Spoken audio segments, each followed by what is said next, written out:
आखिरकार गंगा कैसे बनी धंधे वाली गंगूबाई। दरअसल एक दिन गंगा के घर पर उसका बॉयफ्रेंड आता है और गंगा से कहता है, मैंने मुंबई जाने के लिए हम लोगों की टिकट का बंदोबस्त कर लिया है, अब तुम मुंबई जाकर फिल्म में काम करके एक बड़ी हीरोइन बन सकती हो। गंगा का बॉयफ्रेंड गंगा को बातों में फंसाकर अपने साथ मुंबई जाने के लिए मना लेता है। मुंबई पहुंचकर गंगा का बॉयफ्रेंड उसको बदनाम गली के एक कोठे में ले जाता है और कहता है, ये मेरी मासी का घर है। लेकिन गंगा कहती है, मुझे यहाँ का माहौल देखकर बहुत डर लग रहा है, तुम जल्दी यहाँ से चलो। लेकिन गंगा का बॉयफ्रेंड उसको वहीं बैठाकर चला जाता है। फिर थोड़ी देर बाद गेट पर गंगा को डरावने आदमी दिखाई देते हैं। डर के मारे गंगा दौड़कर सीधा शीला मासी के कमरे में पहुंच जाती है, जो इस कोठे की देख रेख करती है। गंगा शीला मासी से पूछने लगती है, मेरा बॉयफ्रेंड रमणी कहाँ गया? शीला मासी कहती है, वह सामने वाले कमरे में सामान रखने गया है। गंगा भी उसे कमरे की तरफ जाने लगती है, लेकिन पीछे से शीला मासी अचानक से दरवाजा बंद कर देती है। फिर गंगा लगातार 3 दिनों तक कमरे में बंद रहती है। चौथे दिन शीला मासी आकर कहती है, तेरा बॉयफ्रेंड तुझे यहाँ 1000 रुपए में बेच गया है, अगर तू कल से धंधे पर नहीं बैठी तो यहाँ लोग जबरदस्ती का भी पैसा देकर जाते हैं। अब शीला मौसी गंगा से कहती है, अगर कल से तू धंधे पर नहीं बैठी तो लोग यहाँ जबरदस्ती का भी पैसा देकर जाते हैं। फिर अगले दिन से गंगा कोठे के बाहर खड़ी हो जाती है, जिसे देखकर एक औरत गंगा को ठीक से खड़ा करती है, तो दूसरी औरत उसका हाथ मोड़कर लोगों को बुलाने का पोज देती है। तब गंगा पर एक आदमी की नजर पड़ती है और वह आदमी गंगा के साथ पलंग तोड़ना चाहता था, इसलिए वह गंगा को अंदर बुलाता है। फिर गंगा अंदर चली जाती है और काम खत्म होने के बाद शीला गंगा को गंगा नाम से पुकारती है, लेकिन गंगा आकर कहती है, पुरानी गंगा मर चुकी है, सेठ ने मुझे नया नाम दिया है गंगूबाई, और उन्होंने ये भी कहा कि तुम एक दिन इस पूरे कोठे पर राज करोगी। तो शीला कहती है, उस सेठ का दिमाग खराब है, और गंगा को उसकी पहली कमाई देती है। लेकिन गंगा पैसे लेकर उनको जलाने लगती है। शीला बोली, ये क्या कर रही है तू? अपनी पहली कमाई क्यों जला रही है? इस पर गंगा कहती है, मैंने पुरानी गंगा को जला दिया, अब से मैं गंगूबाई हूँ। और शीला मानसी, गंगूबाई को भूख लगी है, खाना चाहिए, ये कहकर गंगा चली जाती है। और अगले दिन गंगूबाई सभी लड़कियों को फिल्म दिखाने की बात करती है। तब शीला आकर कहती है, बहुत हो गया मेकअप, अब चलो जल्दी ग्राहक आने का टाइम हो गया है। लेकिन गंगूबाई कहती है, आज धंधे पर कोई नहीं बैठेगा, क्योंकि हम लोग फिल्म देखने जा रहे हैं।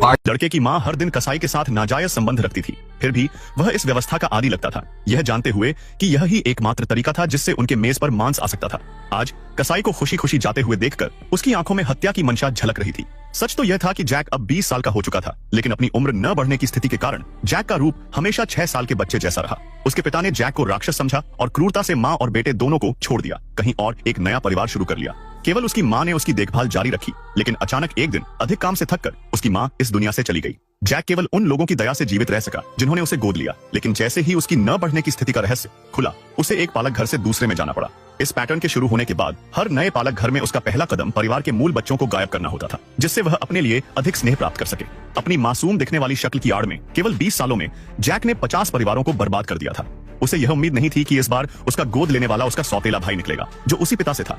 सौभाग्य से टॉम ने जैक को पहचाना नहीं, जिससे उसकी असली पहचान उजागर होने से बच गई।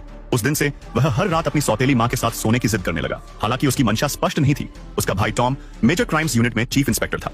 एक दिन एक सहकर्मी रहस्यमयी बात से रहस्यमयी ढंग से इमारत से गिर गया और टॉम खुद 7वीं मंजिल पर बेहोश पाया गया। इससे सभी को उस पर शक हुआ, क्योंकि मृत सहकर्मी को इमारत में टॉम के फोन से बुलाया गया था। हालांकि उसके अच्छे दोस्त डेविड ने टॉम का बचाव किया, लेकिन तीनों पीड़ितों का उससे स्पष्ट संबंध था। फिर भी जैक भूलने की बीमारी के साथ जागा। इससे डेविड बहुत चिंतित हुआ। डॉक्टर ने बताया कि जैक को सिर पर गंभीर चोट लगने के कारण अस्थायी स्मृति लोप हुआ था और उसे ठीक होने में 6 महीने लगेंगे। लेकिन टॉम स्पष्ट रूप से इतना इंतजार नहीं कर सकता था। उसने अस्पताल में अपने घायल सहकर्मी से मुलाकात की, कुछ उपयोगी सुराग पाने की उम्मीद में। सहकर्मी उसे देखते ही व्याकुल हो उठा, लेकिन वह इतना गंभीर रूप से घायल था कि बोल नहीं सका। इस बीच डेविड ने जैक को बताया कि मृत सहकर्मी के नाखूनों के नीचे उसकी पोशाक के रेशे मिले थे। सारा सबूत उसे हत्यारा साबित कर रहा था।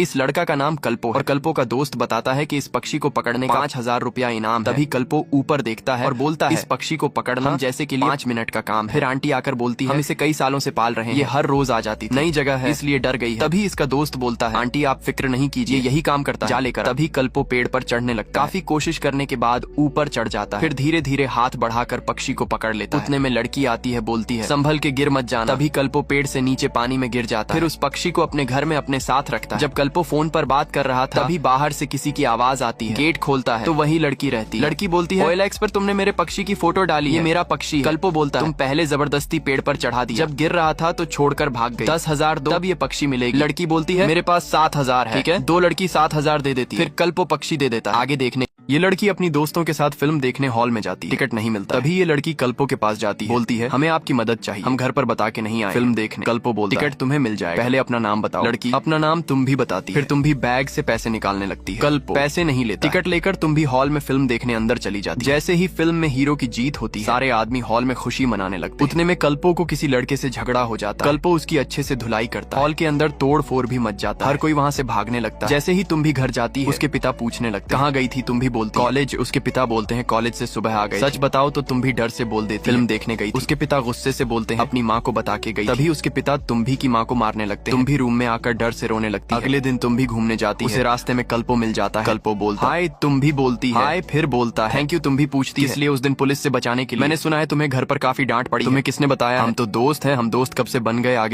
अगले दिन तुम्भी की दोस्त रीना कल्पो की बाइक से आती है। तुम भी उसे आते देख खुश हो जाती है। फिर रीना कल्पो को बोलती है रेलवे स्टेशन वाली आंटी तेरी दोस्त है। तो कल्पो बोलता है हाँ, उनसे बोलकर मेरी बोकारो की 2 टिकट निकलवा दो। टिकट में नाम गलत हो जाता है। रीना फोन पर कल्पो को बोलती टिकट में मेरे नाम की जगह तेरा नाम। कल्पो बोलता है मैं चला जाऊंगा। रीना बोलती है उसे बुरा लगेगा। तुम भी ट्रेन में बैठ जाती है। कल्पो ट्रेन में तुम भी को देख लेता है। उसे मैसेज करता है। तुम भी सीट नंबर बता देती। कल्पो सामने वाले सीट पर बैठ जाता है। बोलता है तुम्हें लगा होगा मैं नहीं आऊंगा। तुम भी बोलती है ट्रेन में बैठती ही नहीं। नानी के पास पहुंच जाती है। नानी बोलती है ये कौन है? तुम भी बोलती ये मेरा दोस्त। उसके बाद ट्रेन से वापस घर आने लगती है। कल्पो स्टेन से पानी बोतल और चिप्स खाने के लिए लाता है। तुम भी बोलती है बाद में खाएंगे। फिर कल्पो अपनी बाइक से तुम भी को घर तक छोड़ता है। जब कल्पो बेड पर सोता है तो बहुत खुश रहता है और दिल ही दिल में सोचने लगता है। तभी उसके पिता पूछते क्या बात है? पहले तो मना कर देता है फिर सारी बात बता देता है। आगे कल्पो तुम्भी से प्यार का इजहार करने के लिए तुम्भी के कॉलेज चला जाता है। कल्पो तुम्भी की दोस्त रीना को देख लेता है। फिर उसे आवाज लगाता है। रीना समझ जाती है। बोलती है जा कॉमर्स डिपार्टमेंट में मिले। अंदर जाता है। देखता है तुम भी तैयार हो रही है। तुम भी कल्पो को देख लेती। हाय करती है। बोलो यहाँ कैसे आना हुआ? तो कल्पो बोलता है हमें तुमसे एक जरूरी बात करनी। तुम भी बोलती बोलो। फिर कल्पो खामोश हो जाता। तैयार करने वाली लड़की बाहर चली जाती। तुम भी बोलती बोलो। जैसे ही कल्पो बोलना शुरू करता है उतने में रीना तुम्भी को बुलाने आ जाती है। कल्पो पिता को कॉल करता है। बोलता है डैड तुम भी आज परी लग रही थी। परी से भी खूबसूरत। देखना आज प्रपोज करके आऊंगा। उसके पिता बोलते हैं बेटा तुम्हारे बस की बात नहीं। कल्पो बात कर ही रहा था। उतने में तुम भी आ जाती है और बोलती है कल्पो तुम कुछ कहना चाह रहे। कल्पो डर जाता है। बोलता है तुम बहुत खूबसूरत लग रही। तुम भी बोलती बस यही कहना चाह रहे। कल्पो बोलता है ये बात नहीं। डॉल्फिन बीच पर जाने की बात करने लगता है। तुम भी उसकी बात सुनकर इम्प्रेस हो जाती है। पूछती है वहाँ डॉल्फिन भी होते? कल्पो बोलता है हाँ। तुम भी डॉल्फिन देखने जाने के लिए मान जाती है। आगे देखने इस शिवा को गांव की लड़की इंदु से प्यार हो जाता है, जिसे उसे चाहकर भी अपना प्यार नहीं जता पाता क्योंकि इंदु उससे प्यार नहीं करती। अब शिवा अपने दोस्तों के साथ नाचते हुए इंदु के गांव में आ जाता है, लेकिन इंदु की नजर जैसे ही शिवा पर पड़ती है उसकी चमकती बॉडी देखकर अब इंदु को भी प्यार हो जाता है, जिससे अब वह लोग एक दूसरे को चाहने लगते हैं और फिर दोनों साथ में खूब मौज करते हैं। अब रात के समय शिवा इंदु को घर पर छोड़ने आ जाता है, लेकिन इंदु के घर वाले शिवा को यह सब करते देख लेते हैं। अब इसके बाद जल्द ही उसकी शादी करने लगते हैं, लेकिन इधर पर बेचारे शिवा को कुछ भी नहीं पता रहता है। दरअसल यह शादी इंदु के घर वालों को देखने से नहीं बल्कि इंदु के पसंद से होती है, जिसका नाम होता है महेश। लेकिन इधर पर जैसे ही शिवा को पता चलता है इंदु के घर में ही जाकर तोड़फोड़ करने लगता है और इसके बाद सीधे इंदु के रूम में चला जाता है। लेकिन इंदु उसे देखते ही रोने का ड्रामा बनाने लगती है ताकि शिवा को ना लगे कि इंदु अपने पसंद से शादी कर रही है। अब शिवा जैसे ही इंदु को लेकर भागता है तभी अचानक से उसके घर वाले आ जाते हैं और उसे घसीटते हुए खुद के ही गोदाम में लेकर चले आते हैं, जिससे उसकी वहीं पर जमकर पिटाई करते हैं। अब इसके बाद इंदु के घर से शिवा को जाने के बाद इंदु अपने असली रूप में आ जाती है, जो कि पहले फूट फूट कर रोती थी। अब हम अगले पार्ट में इंदु की खौफनाक सच्चाई जानेंगे जो शिवा के साथ प्यार की चाल चल रही है।